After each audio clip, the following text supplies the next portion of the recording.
కంటి అద్దాల నుండి శాశ్వత విముక్తి పొందండి. లాసిక్ సర్జరీ 14,000 మాత్రమే. వివరాలకు సంప్రదించండి. కుప్పం నుంచి ఈసారి ఎలాగైనా చంద్రబాబు గారిని గెలవనీయకూడదు అనేసి జగన్మోహన్ రెడ్డి గారు ఏకంగా అటుకు వచ్చి విరివిగా నిధులు మంజూరు చేయడం, అది చేయండి ఇది చేయండి అని చెప్పడం. పెద్దిరెడ్డి రామచంద్రారెడ్డి నువ్వు అసెంబ్లీ మెట్లు ఎలా ఎక్కుతావో చూస్తాను, కుప్పంలో నిన్ను ఓడించి తీరుతాననేసి ఆయన ఆడ శబ్దం చేశారు. ఇవాళ కూడా కుప్పం మీద ఫోకస్ చేశారు. భరత్ని ఎమ్మెల్సీగా అదే పనిగా చేశారు. అక్కడ చంద్రబాబు గారికి పోటీగా ఉండాలా అనేసి భరత్ని ఎమ్మెల్సీగా కూడా ఇచ్చారు. ఇంతమంది జగన్మోహన్ రెడ్డి గారు శబ్దం చేశారు. పెద్దిరెడ్డి గారు ఇక పొంగనూరు కన్నా ఎక్కువ ఫోకస్ కుప్పం మీద పెట్టేశారు. ఇంత గట్టిగా వాళ్ళు ప్రయత్నిస్తున్న తరుణంలో చంద్రబాబు గారు ఏ ధైర్యంతో మిమ్మల్ని తెచ్చాడు ఇన్ఛార్జిగా ఇచ్చారు అసలుకి? అంటే చంద్రబాబు నాయుడు గారు ఎప్పుడూ ప్రయోగాలు చేయడంలో ఆయనకన్నా నెంబర్ 1 ఎవ్వరూ లేరు. సో ఎమ్మెల్సీ ఎన్నికల్లో మనం చేసిన పనితీరు మీద నచ్చి ప్రయోగం లాగే, అంటే ఒక అవకాశం ఇద్దాం, యంగ్స్టర్స్కి ఒక అవకాశం ఇస్తే ఏ విధంగా పనిచేస్తారు, ఏ విధంగా ఎగ్జిక్యూట్ చేస్తారనే ఉద్దేశంతో అక్కడ పనిచేసే అవకాశం అనేది నాకు ఇవ్వటం జరిగింది. నిజంగానే చాలా దారుణమైన పరిస్థితులు. అంటే 2019 వరకు ముందు కుప్పం వేరు, 19 నుంచి 24 మధ్య కుప్పం వేరు. లోకల్ బాడీస్ వాషౌట్ చేసేసారు కదా.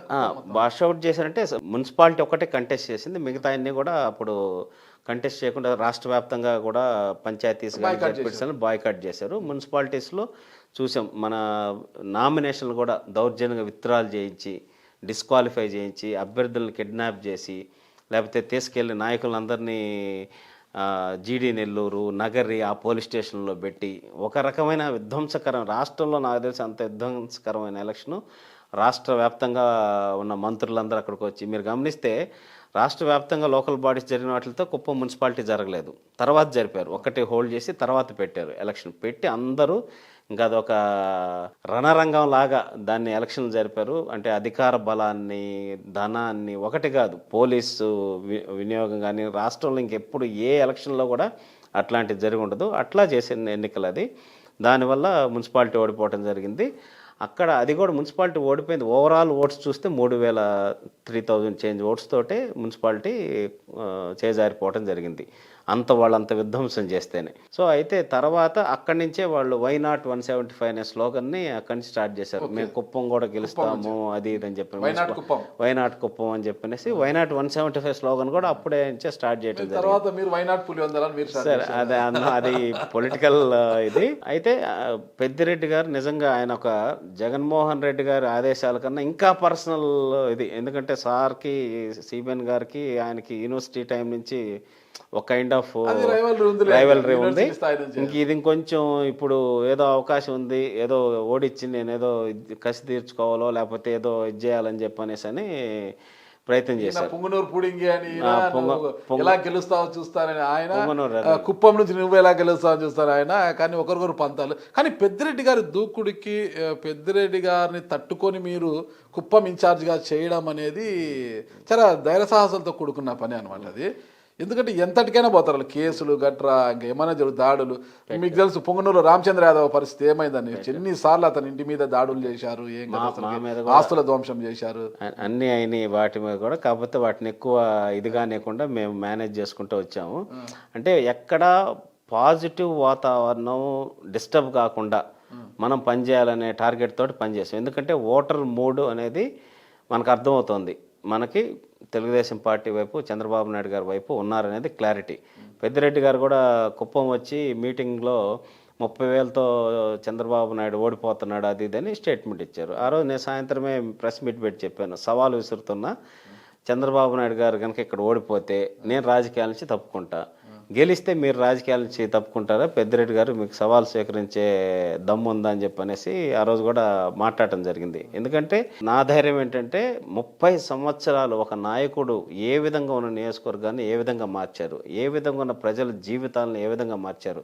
వారానికి ఒక పూట స్నానం చేసేటటువంటి పరిస్థితి, ఒక రోజు అంటే నీళ్లు లేక, ప్లస్ బురద నీళ్ళు ఎట్లా అనుకొని ముంచుకొని నీళ్లు తాగే స్థితి నుంచి, చెరువులో నీళ్లు తాగే స్థితి నుంచి ఈరోజు ఒక ఇంటర్నేషనల్ స్టూడెంట్స్ వచ్చి ఈరోజు కుప్పంలో చదువుతున్నారు. అక్కడ ఉండే మెడికల్ కాలేజీలో అంతా చదువుతున్నారు. ఆ లెవెల్కి ప్రతి మండలానికి స్కూల్స్, వాటర్ ట్యాంక్స్, రోడ్స్, మీరు ఏ మూలకన్నా పోండి రోడ్స్, ప్లస్ ఈరోజు ప్రతి మండలానికి జూనియర్ కాలేజీలు, డిగ్రీ కాలేజీలు, polytechnic college, engineering college, Dravida university, you name anything, KG to PG కుప్పంలోనే చదువుకొని వాళ్ళు విద్యావంతులే బయటకు వెళ్ళేటటువంటి పరిస్థితి. అది ఇంజనీరింగ్ కావచ్చు, మెడిసిన్ కావచ్చు, అదర్ డిగ్రీ కోర్సెస్ కావచ్చు, పీజీ కోర్సెస్ కావచ్చు.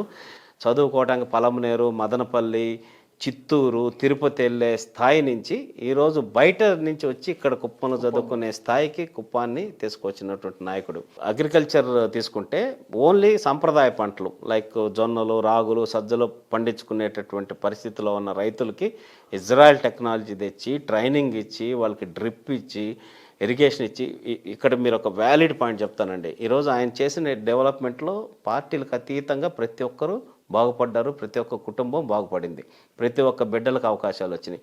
నెంబర్ 2, రైతులకు కూడా మన పార్టీ వాళ్ళు కాస్తారన్నా కూడా తీసేసేయండి, ఎలక్షన్స్ వరకే పార్టీలు ఏదైనా సరే నా నియోజకవర్గంలో ప్రతి ఒక్కరికి న్యాయం జరగాలని రైతులు పార్టీలకు అతీతంగా రైతులకి డ్రిప్పులు 90% సబ్సిడీతో డ్రిప్పులు ఇచ్చి ఇజ్రాయెల్ టెక్నాలజీ నేర్పించి ఈరోజు పూలు, పండ్లు, హార్టికల్చర్ మనకు సెంటర్ ఆఫ్ ఎక్సలెన్స్ పెట్టారు, సిఓఈ హార్టికల్చర్ సిఓఈ పెడితే 10 కోట్ల నిధులతోటి, ఇజ్రాయెల్ నిధులతోటి పెడితే ఈరోజు దేశంలోనే బెస్ట్ సిఓఈ కింద స్కోచ్ అవార్డు మొన్న గెలుచుకుంది. 3.5 కోట్ల రూపాయలు టర్న్ ఓవర్ చేశారు. 1,52,00,000 ప్రాఫిట్ తోటి సెంటర్ ఆఫ్ ఎక్సలెన్స్ నడుస్తుంది. That is the vision of Nara Chandrababu Naidu గారు. ఈ రీజనేనా అంటే చంద్రబాబు నాయుడు గారు 30,000 ఓట్లతో ఓడిపోతారని పెద్దిరెడ్డి గారు సవాల్ చేశారు. కానీ మనం 2019 ఎన్నికలు 2014 నుంచి తీసుకుంటే 2019 అంతకుముందు కావచ్చు, చంద్రబాబు నాయుడు గారు ప్రతి ఎన్నికల్లో కూడా గ్రాఫ్ తగ్గుతూ వచ్చిందంట, ఓటింగ్ తగ్గుతూ వచ్చింది, మెజార్టీ తగ్గుతూ వచ్చింది ఆయనకు. కానీ 2024లో ఒక్కసారిగా మళ్ళా పైకి ఎగబాకింది అనమాట గ్రాఫ్. అసలుకి సెన్సెక్స్ పెరిగిపోయింది. పెద్దిరెడ్డి గారేమో 30,000తో ఓడిపోతారని సవాల్ చేసి చంద్రబాబు గారి గ్రాఫ్ అమాంతం అలా పెరిగిపోయింది. పెద్దిరెడ్డి రామచంద్రారెడ్డి గారేమో చావు తప్పి కన్ను లొట్టపోయినట్టుగా ఒక 4,500 ఓటుతో ఆయన బయటపడిపోయారు. ఎలా సాధ్యమైందంటారు? కుప్పంలో బాబు గారు మెజార్టీ పెరగడానికి కారణం ఏంటి? పుంగనూరు పుడింగిగా మీ బాబు గారు అంటుంటారు కదా చంద్రబాబు గారు, ఆయనకు గ్రాఫ్ పడిపోవడానికి బలమైన కారణం ఏమంటారు? అంటే ఒకటి, చంద్రబాబు నాయుడు గారు ఏది చేసినా పాజిటివ్ పాలిటిక్స్ చేస్తారు సార్. మీరు గమనించండి, ఈరోజు 6 నెలలు అయింది గవర్నమెంట్ వచ్చి.